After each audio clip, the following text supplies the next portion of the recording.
기도하고 말씀 듣겠습니다. 하나님, 이 시간 우리가 주의 말씀을 듣고자 합니다. 들려지는 말씀을 통해 은혜를 만나게 하시고 우리 사랑하는 성도님들이 말씀을 통하여 하나님의 사람으로 거듭나는 시간 되도록 함께 하시기를 기도합니다. 이 시간 풍성한 은혜를 내려주실 하나님을 기대하며 우리를 구원하신 우리 주 예수 그리스도의 이름으로 기도하였습니다. 아멘. 오늘은 도르가의 이야기를 통해서 함께 은혜를 나누고자 합니다.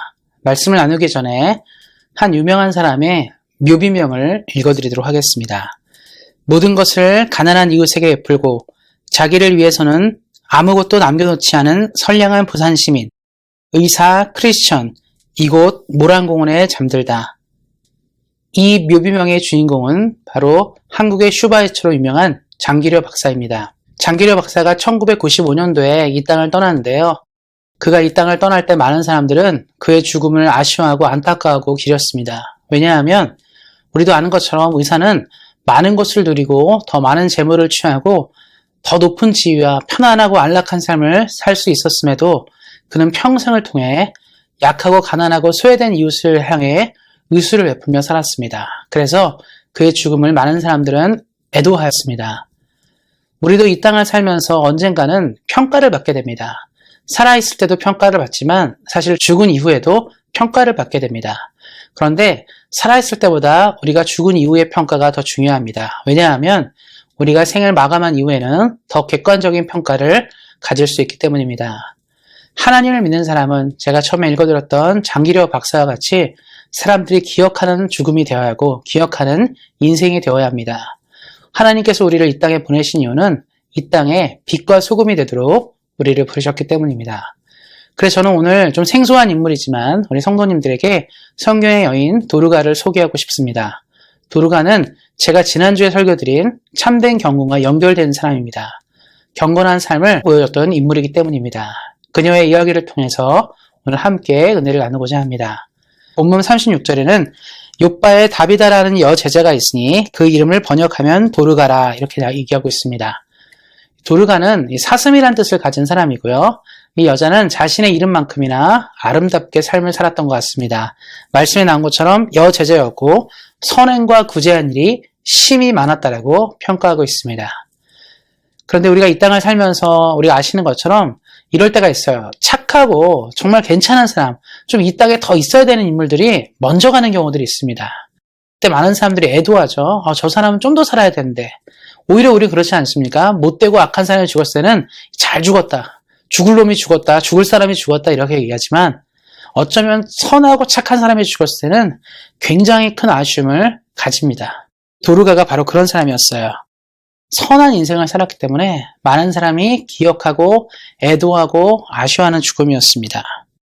처음에 제가 말씀드렸지만 우리가 없을 때, 우리의 존재가 이 땅에 없을 때 많은 사람이 기억하는 존재가 돼야 돼요. 우리가 삶을 살았는데 저 사람 잘 갔다. 저 사람 없는 게 훨씬 낫다. 이런 인생이 되면 안 됩니다. 예수님을 믿는 사람은 특히 많은 사람에게 기억되는 인생이 되어야 합니다. 그래서 우리가 이 땅을 떠날 때라든가 또 우리가 이 자리에 없을 때 가장 중요한 건 뭐죠? 우리가 어떤 일을 했는지에 따라서 사람들이 우리를 기억한다는 겁니다. 그래서 예수님 믿는 사람은 그래서 뭘 해야 되냐면 항상 말씀에 나온 것처럼 선행과 구제를 많이 할 수 있어야 돼요. 기억나는 인생이 되어야 합니다. 누가 사라졌는데 없어졌는데 안 오는 게 낫다, 없는 게 낫다 이런 말을 듣는 인생이 돼서는 안 된다는 것이죠. 그래서 오늘 우리가 좀 도르가의 이야기를 조금 더 살펴볼 텐데 어떠한 일이 생겼는지를 봤으면 좋겠습니다. 말씀의 제목은 도르가 이야기라 정했지만 사실은 도르가를 통해서 역사한 성령의 이야기입니다. 성령님께서 도르가를 어떻게 생각하시고 하나님이 어떻게 생각하시고 그녀의 인생을 어떻게 기억하셨는지를 말씀을 통해서 만날 수 있기 때문입니다. 성경에 보면 죽은 사람이 살아나는 기적들이 종종 많은데요.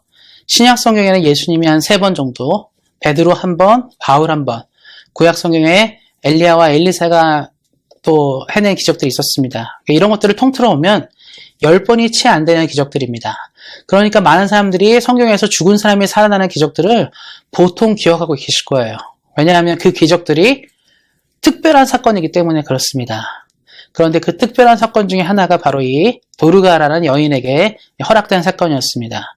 그런데 성경에 나오는 많은 죽음의 사건들 있잖아요. 그 사건들이 조금 다른 관점이 있어요. 그건 뭐냐면 그러니까 대부분의 기적들은 누군가가 죽었을 때 어떤 요청들이 좀 있었어요. 그러니까 뭐 주변 가족들이라든가 또 아니면 또 예수님이라든가 뭐 하나님의 사람들이 보고 안타까움으로 사람을 건진 경우인데 도르가의 경우는 조금 다릅니다. 뭐냐면 도르가가 죽었을 때 도르가에게 도움을 받았던 많은 사람들이 그녀의 죽음을 애도하고 그녀를 살려달라고 했어요.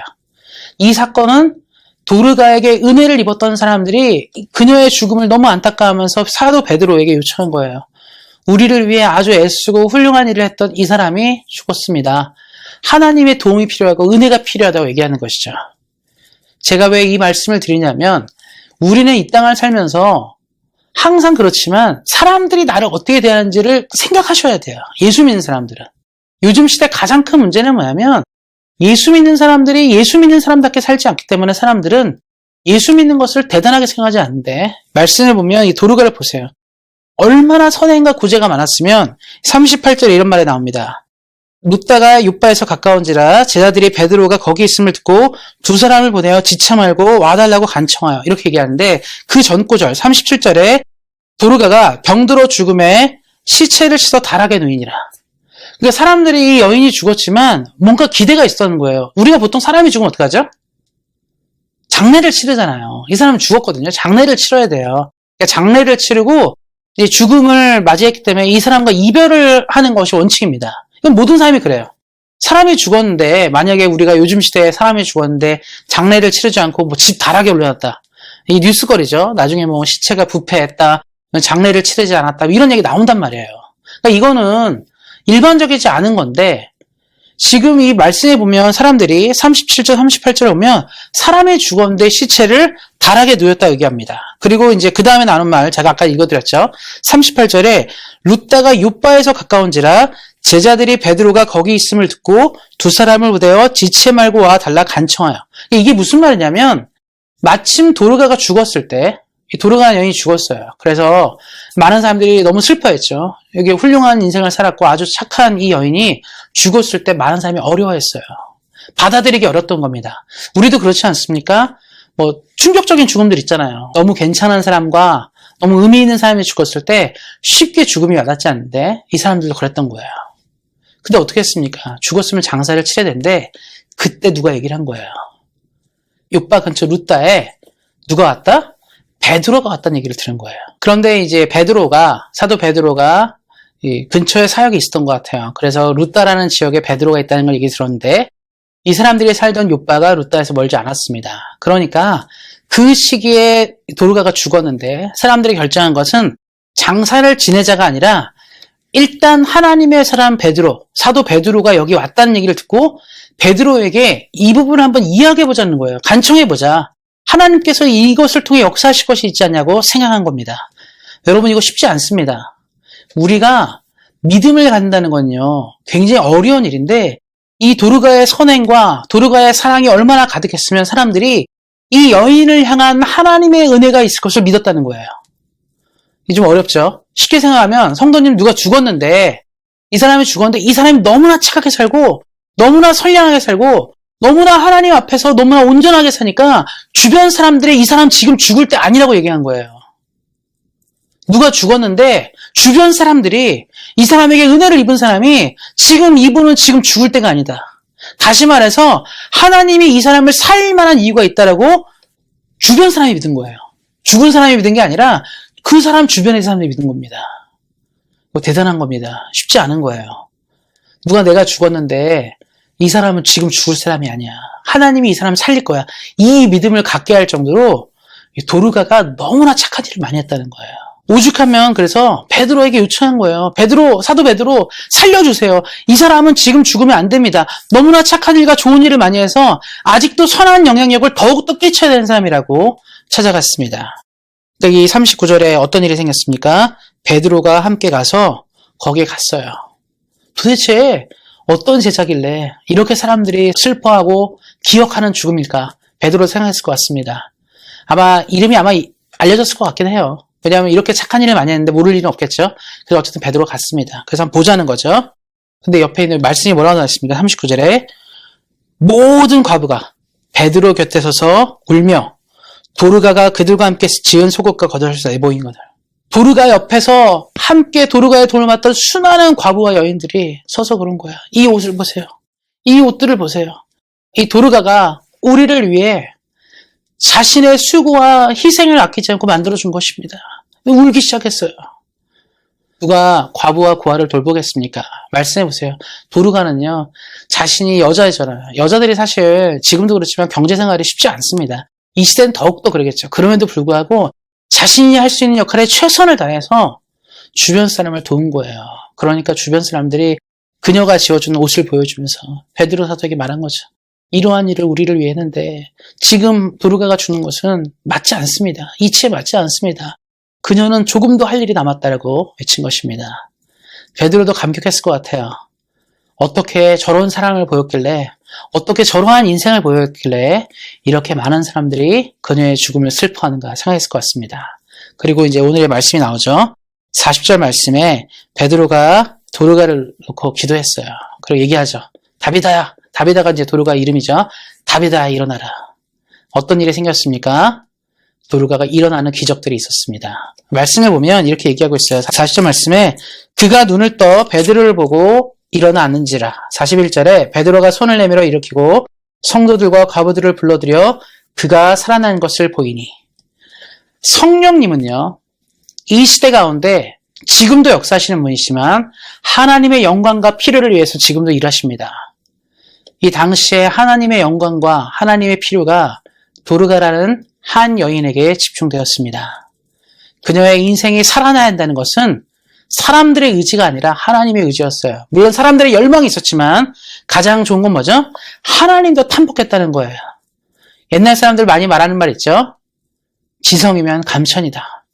뭔가 정성을 들이면 하나님도 감동한다, 뭐 이런 말 많이 쓰는데 정말 이 사람들의 믿음과 이 도르가의 선행이 하나님을 감동시킨 거예요. 이 땅에 어떠한 죽음도 우연한 죽음은 없습니다. 예수님도 말씀하지 않았습니까? 마태복음에서 참새 한 마리도 그냥 떨어지지 않는다는 거예요. 그러면 이 땅에 사는 사람들의 삶과 죽음은 사실 누구의 손에 달린 것이죠? 하나님의 손에 달린 것입니다. 도르가는 어쩌면 하나님의 시간 안에 죽는 걸로 돼 있는 거였어요. 병에 걸려 죽었기 때문에. 그렇지만 그녀의 선행과 그녀의 삶이 하나님의 마음을 움직였습니다. 그래서 어떤 일이 생겼습니까? 그녀의 삶을, 도르가의 삶을 지지한 많은 사람들의 간청과 베드로의 기도와 함께 더불어 하나님은 역사하신 거예요. 전 애초부터 하나님이 도르가의 죽음을 통해 사람들에게 말하고 싶은 것이 있다고 생각합니다. 하나님은 선을 행하고 하나님의 뜻을 따라 사는 사람을 원하시기 때문입니다. 제가 지난주에 경건에 대해 말씀드렸어요. 경건한 인생이 무엇이냐? 경건은 모양만 갖추고 기도하고 말씀 읽고 뭐 찬양 부르고 이런 것이 경건이 아니라 경건은 삶의 문제예요. 어떻게 살아가느냐, 어떤 인생을 설계하며 사는가에 대한 문제입니다. 제가 처음에 장기려 박사 이야기를 들려드렸죠. 전 장기려 박사 이제 이야기를 이번 설교를 준비하면서 좀 많이 봤는데요. 그분은 기회가 굉장히 많았던 것 같아요. 제가 글을 읽다 보니까 한국에서 가장 좋은 의대에서 공부했고 또 그 의대에서도 수술을 굉장히 잘하는 분한테 직접 배웠다 하더라고요. 그러니까 그리고 지금도 그렇지만 과거에는요, 의사는요, 돈을 긁어 담을 수 있는 직업인데 이분은 어떻게 생각했냐면 하나님이 내게 주신 이 재능을 가지고 나를 행복하게 하고 배부르게 사는 게 아니라 다른 사람을 위해 살아야겠다고 생각한 거더라고요. 하나님이 내게 이런 능력을 주신 것은 나를 행복하게 하는 게 아니라 다른 사람을 행복하게 한다는 마음가짐을 가졌더라고요. 사실 이 장기려 박사가 실향민입니다. 북한에 부인이랑 큰아들이랑 뭐 딸들을 두고 이제 자기 혼자만 내려왔어요. 자기 혼자랑 이제 작은 아들 하나만 데리고 내려왔더라고요. 그러니까 당시는 이제 전쟁통이었으니까 이렇게 이별이 길어질 줄 몰랐지만 그 잠깐이라고 생각하는 이별이 몇십 년이 된 거예요. 그렇게 내려왔는데 내려오시면서 생각한 건 뭐냐면 그래도 의사니까 기술이 좋잖아요. 잘 먹고 잘 살 수 있었지만 이런 마음을 가지고 살았다더라고요. 내가 이 땅 가운데 살면서 가난하고 약한 사람을 돌보면서 살면 북한에 있는 내 가족들도 누군가 돌봐주지 않겠는가. 내가 여기서 선을 쌓고 살면 북한에 있는 우리 가족들을 향해서도 선을 쌓고 살지 않겠는가라고 생각하신 것 같습니다. 그리고 그렇게 살았다고 하더라고요. 그래서 기록을 쭉 보니까 북한에 있는 자녀들도 뭐 교수, 박사 되고 의사 되고 남한에 있는 자녀들은 4대까지 의사더라고요. 그러니까 어떻게 보면 하나님이 이 가정을 많이 축복했죠. 근데 저는 이 축복을 얘기하고 싶은 게 아니라 이분의 삶의 방향이에요. 어떻게 사는 것이 경건인지를 말씀하셨더라고요. 한 가지 우리 장기려 박사님 관련된 이야기를 들려드릴 텐데 한번 들어보시고 어떤 인생이었는지를 한번 생각해 보셨으면 좋겠습니다. 어떤 일이 있었냐면 장기려 박사님이 복음병원을 이제 운영하셨는데 이분이 너무 무료로 수술을 많이 해준 거예요. 무료로 시술을 많이 해가지고 환자들을 이제 자꾸 무료로 하다 보니까 어떻습니까? 병원이 운영이 안 되는 거예요.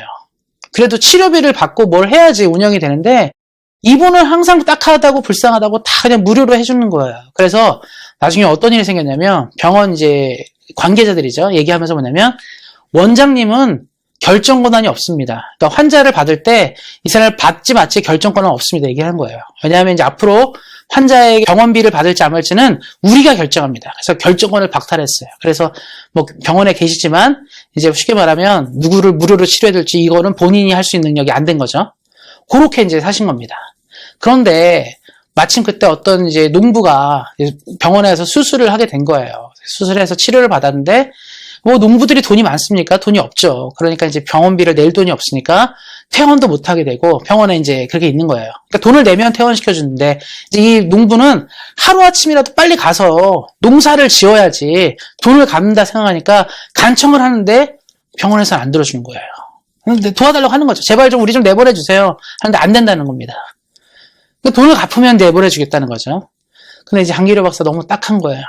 그리고 이제 이 농부들이 자기가들이 돈 안 갚겠다는 것도 아니고 농사 지어서 갚겠다는데 안 보내준다고 이제 하소연을 하니까 장기려 박사가 밤에 몰래 뒷문을 연 다음에 얘기한 거야. 얼른 가라고. 대신 말하지 말고 몰래 도망가라고 얘기한 거죠. 그러니까 이 농부가 너무 고맙잖아요. 농부한테 얘기한 거죠. 잘 가서 치료 잘 됐으니까 이제 앞으로 가서 열심히 살라고 이제 보내준 거죠. 그런데 장기려 박사 그냥 보낸 게 아니에요. 자기 있는 돈을 또 털어가지고 주면서 이거 줄 테니까 이것도 가서 이제 좀 몸도 돌보고 그러라고 얘기하니까 농부가 그럼 아니 제게 보내주는 것도 감사한데 뭐 이런 것도 주십니까 얘기하니까 이보게 자네 뭘 먹어야지 뭘 먹고 힘이 나야지 농사도 잘 지을 거 아닌가 해서 그렇게 보낸 거죠. 그 뒷문으로 갔습니다. 다음날 이제 발칵 뒤집힌 거예요. 사람들이 그죠. 106호 환자 어디 갔냐고. 106호 환자 분명히 있었는데 어디 갔냐 얘기하니까 장기려 박사가 그런 거죠.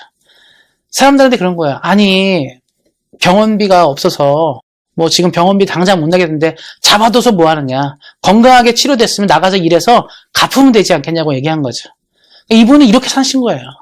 누가 봐도 그렇지 않습니까? 우리는 그래요. 병원비 받아야 되고 뭐해 이런 생각하는데 이분 생각은 뭐냐면 사람이 낫으면 됐지. 그게 뭐가 중요하냐. 이런 겁니다. 또 이런 이야기도 있었어요. 또 어떤 이야기가 있었냐면 장기려 박사님이 이제 길을 가는데 노숙자 거지가 붙잡은 거예요. 돈 좀 달라고. 그래서 장기려 박사님이 이제 보니까 제가 온몸을 뒤져봤겠죠. 지갑도 봤는데 돈이 없었어요. 근데 딱 보니까 수표 한 장이 있었어요. 그래서 이 수표 한 장을 거지한테 주고 이거 가져가서 은행 가서 바꾸면 된다고 얘기하니까 처음엔 거지가 돈이 아니고 종이째게 주니까 이게 무슨 뭐냐 하니까 그거 걱정하지 말고 가져가서 은행 가면 된다고. 그래서 이제 주고 갔습니다. 근데 장기려 박사는 그걸 잊고 살았어요. 까마득하게 잊고 살았는데 어느 날 전화가 온 겁니다. 은행에 전화가 온 거예요. 뭐라고 전화 왔냐면 선생님 혹시 수표 잃어버리지 않으셨습니까? 이런 거예요. 그래서 수표? 그러니까 갑자기 생각해보니까 자기가 옛날에 노숙자에게 준 게 생각나서 나 그거 누구 줬다고 얘기하니까 근데 은행에서 그러는 거예요. 그런데 이 액수가 너무 많은데 지금 이걸 가져오신 분이 이 액수를 벌만하거나 뭐 가질만한 사람이 아닌데 갖고 왔다고 얘기하니까 그런데 또 장기려 박사 이런 거예요. 내가 주었으니까 물어보지 말고 그냥 주라고 얘기한 겁니다. 그래서 이제 얼마나 많은 액수인지는 모르지만 엄청나게 많은 액수였으니까 전화가 왔겠죠. 근데 이분은 이런 에피소드가 굉장히 많더라고요. 그러니까 누군가에게 퍼주고 사는 인생인 거예요. 다 나눠주고 살아도 손해보지 않은 인생. 그래서 묘비명이 말하지 않았습니까? 다 나눠주고 간 사람. 모든 가난하고 약한 사람을 위해 자신의 전부를 나눠줄 수 있는 이런 사람이라는 말도 듣게 된 것이죠. 사랑하는 성도님들, 장기려 박사 이야기 들으시면서 어떤 생각이 나십니까? 우리는요, 경건에 대한 오해가 있어요. 얼마나 더 경건한 모습을 보이느냐, 얼마나 성경책을 많이 읽었느냐, 얼마나 성경책에 밑줄이 많이 그어졌느냐, 얼마나 성경을 많이 암송하느냐, 내가 얼마나 기도를 남들보다 많이 하느냐, 내가 얼마나 남들보다 찬양을 많이 하느냐, 내가 얼마나 영적이냐 보인다는 것은 내 영적인 겉모양에 신경 쓰는 게 아니라 바로 이런 모습을 경건이라 얘기합니다. 자기 것을 취하지 않는 믿음, 자기 것을 자기 것이라 고집하지 않고 나눌 수 있는 인생이 우리에게 필요하다는 것이죠. 말씀을 다시 한번 돌아왔으면 좋겠습니다. 도르가를 다시 한번 정리해봤으면 좋겠어요. 이 땅에 수많은 사람들인데 성경이 도르가를 왜 주목하고 있겠습니까? 사실 사도행전은요, 교회 역사의 이야기고 사도들의 이야기예요. 대부분 복음을 증거하고 복음을 위해 살았던 수많은 사람들의 이야기가 여기에 기록되어 있습니다. 그러니까 사도행전의 기록은 초대교회의 중요한 기록들이에요. 근데 그 기록 중에 당당하게 욥바에 있는 이 도르가의 이름이 기록되어 있습니다. 그래서 우리가 글을 읽어보면 이분이 무슨 성령이 충만해서 예언을 한다든가 방언을 하고 어떤 놀라운 기적을 일으키고 이런 게 전혀 없어요, 성경에. 이분에 대한 얘기는 뭐라고 나왔냐면 아까도 제가 읽어드렸지만 뭐라고 나왔죠? 36절에 선행과 구제한 일이 심히 많더라. 사실 사도행전에 기록된 것은 성령의 놀라운 역사에 대한 기록이 훨씬 많습니다. 빌립이 갑자기 성령의 이끌림을 받아서 에티오피아 내시를 만났다. 바울이 다메섹 도상에서 성령을 만났다. 예수를 만났다. 베드로가 설교를 통해서 수천 명이 회개하였다.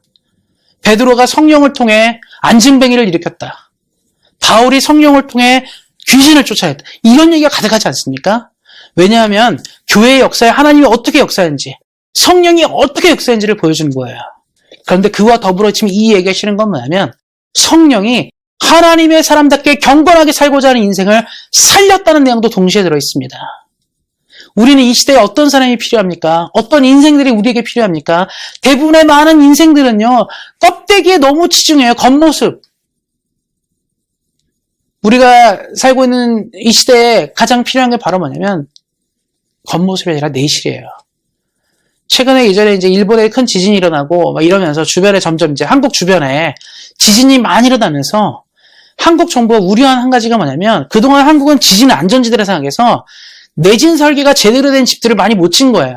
그러니까 한국은 만약에 지진이 세게 조금이라도 나면 건물이 확 주저앉는 나라가 될 수 있다는 거죠. 일본 같은 나라들은 지진이 많이 발생했기 때문에 일단 건물을 튼튼하게 짓는 게 목적을 두는 거거든요. 그러니까 겉모습은 똑같아도 내실이 필요한데 신앙생활의 경건은 뭘 말해주냐면 우리의 인생에 지진이 났을 때, 그러니까 이 삶에 지진이 나잖아요. 영적인 지진이 나잖아요. 인생이 힘들어지고 괴로워질 때 무너지지 않는 힘을 제공합니다. 그러니까 경건한 인생은요, 쓰러지지 않아요. 신앙생활 할 때 가장 문제가 뭐냐면 사람들이 쉽게 마음이 상하고 쉽게 상처받고 쉽게 넘어지고 무너지고 요즘 이런 시대 아닙니까? 너무 그런 시대 가운데 있어요. 점점 사람들이요, 마음의 생채기가 많은 시대 가운데 있습니다. 그 이유는 무엇입니까? 튼튼하지 않아서 그래요. 예수님을 믿는 사람은 어떻게 튼튼해집니까? 다른 게 아니죠. 경건으로 튼튼해지는 겁니다. 욥바의 도르가처럼 선행과 구제한 일이 많아질 때 우리의 주변 사람들이 우리의 삶을 지지합니다. 우리 주변 사람들이 우리의 인생을 돌아오면서 격려해 줍니다. 하나님이 기억합니다. 하나님이 기억하는 인생은 크리스천이라는 이름으로, 그리스도인이라는 이름으로 사람들의 삶에 깊게 남게 되어 있습니다. 저는 사실 장기려 박사 이야기 보면서 많이 반성했어요. 가진 것을 나누는 인생이 쉽지 않을 텐데 나는 이 땅을 살면서 무엇을 나눌 수 있는 인생이 되는가, 이런 고민을 하게 되었습니다. 마찬가지로 우리 성도님들도 고민하셨으면 좋겠어요. 그냥 우리 인생의 노년이니까 그냥 잘 마무리하고 죽는 거다, 이게 아니라 주님의 부름을 입을 때까지 내가 더 도와줘야 될 인생은 없는가, 내가 더 선을 베풀어야 될 곳은 없는가, 내가 더 구제해야 될 곳은 없는가를 돌아보시기 바랍니다. 그리고 하나님이 기뻐하는 경건을 이루심으로 도르가와 같이 주변 사람들이 지지하고 인정해주고 오히려 외치는, 이 사람은 살아야 됩니다, 이 사람은 우리에게 필요합니다라고 말하고 외쳐지는 그런 인생 되시기를 예수님의 이름으로 축원드립니다. 기도하겠습니다. 하나님, 오늘 우리가 도르가의 이야기를 통해서 우리가 어떤 모습으로 이 땅을 살아야 하는지를 돌아보게 되었습니다. 하나님, 우리 사랑하는 성도님들이 이 땅을 살 때 선행과 구제가 가득하고 하나님 앞에 좋은 경건을 통하여 하나님의 나라를 빛내는 인생 되도록 함께 하시기를 기도합니다. 우리에게 가장 좋은 것들을 베푸시는 하나님께 감사하며 우리 주 예수 그리스도의 이름으로 기도하였습니다. 아멘.